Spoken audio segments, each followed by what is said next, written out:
At ayun na nga, babalik na ulit kami sa Japan. So this time sa Kyoto naman for my spontaneous birthday trip. Spontaneous kasi medyo biglaan. Actually napagastos ako ng medyo malaki doon sa airfare. Pero pili ko naman magiging worth it kasi nga tatamaan ng birthday ko itong buong stay namin sa Kyoto, which is one of my favorite prefectures dito sa Japan.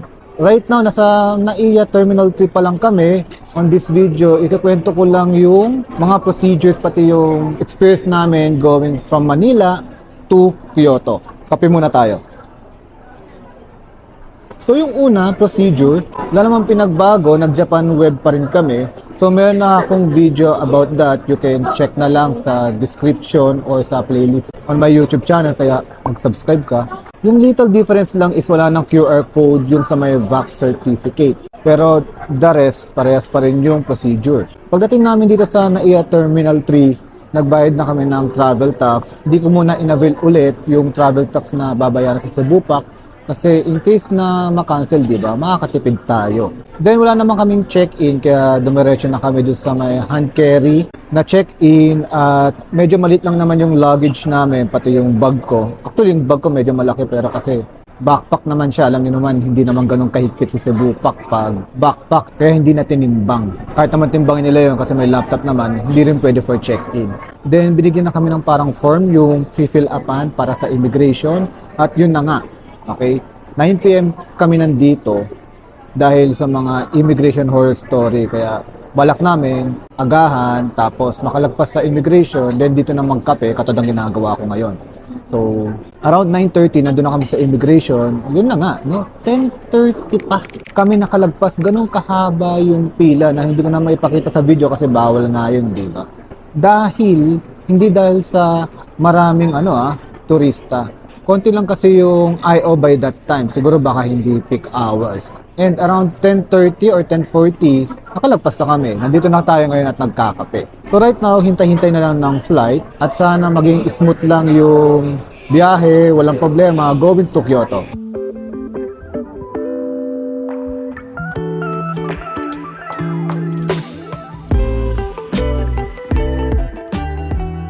Ito pa rin yung redistribute na requirements ng Cebu Pac doon sa NAIA Terminal.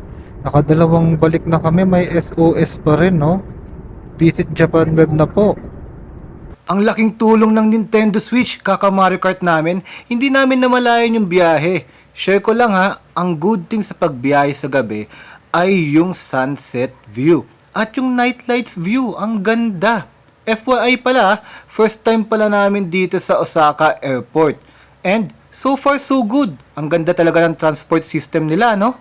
Nakikita mo tong video na to, lahat ng challenges natin ay natupad na natin. Okay, number 1, lumapag yung aeroplano ahead of time, mga 7:40.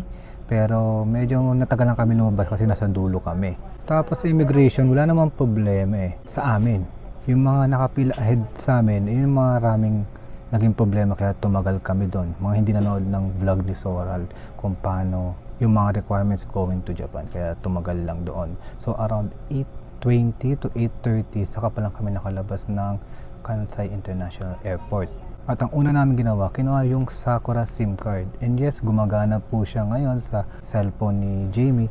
Ang maganda pa doon, in-assist kami nung nasa counter, kumbaga sila na nag-activate para sa amin. Tapos yung isang SIM card, dahil 9 days kami, bukas ko na i-activate.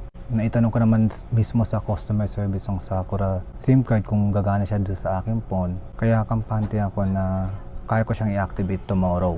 Then napapalit namin agad yung GR Haruka namin going to Kyoto. Nagkaroon na ng hassle sa paghahanap ng ATM. Yung BPI card ko hindi tinanggap doon sa family card na ATM, kaya naghanap pa kami ng 7-Eleven na ATM. Yung pala, nandun lang pala yun sa medyo kanan ng pinagkuhanan namin ng SIM card. Kaya kung maghanap kayo ng ATM is alam niyo na kung saan. Tapos sa platform B, doon yung GR Haruka. Ang maganda, pwede ka na magpa-reserve agad ng seat kapag kinuha mo yung GR Haruka mo. I highly suggest kumuha kayo sa Klook. Kasi based sa computation ko, mas mura kay Klook kaysa bibili ka mismo dito sa JR. Then yung iCoca card is binili ko lang sa vending machine. 21時25分発特急はるか Patapusin muna natin sila magsalita ha. 58号 Okay na. So nag-purchase na ako ng iCoca card, 2,000 yen sa kanya. Kasi it will be used for transportation dahil di kami nag-avail ngayon ng mga passes. Tapos sa akin 5,000 yen para pwede ko rin gamitin sa konbini. And yun. So sitting pretty lang tayo waiting for the train to move. Going to Kyoto Station around 11 PM siguro nandun na kami sa hotel. Wait lang! Another tip. Pakinggan nyo yung nasa background. Hindi yung train announcer ha? はるか58号京都行きですご乗車には乗車券のほか複合車です Partida, directional mic pa yung gamit ko. Sobrang ingay nila, di ba? Huwag niyo sanang tularan yung mga ganyang Pinoy or other foreigners na dinadala yung ugali nila sa Japan. Please be quiet on trains. Let's respect yung culture and customs ng Japan. Ayan, nandito na kami sa Nijo Station. So, maglalakad na lang kami papunta sa aming hotel. And gutom na kami. Pero nakabili na siya ng, ano yan? Ayan, ng pagkain namin. Kasi medyo late na kaya I'm expecting walang bukas na kainan na yan. Okay, let's go.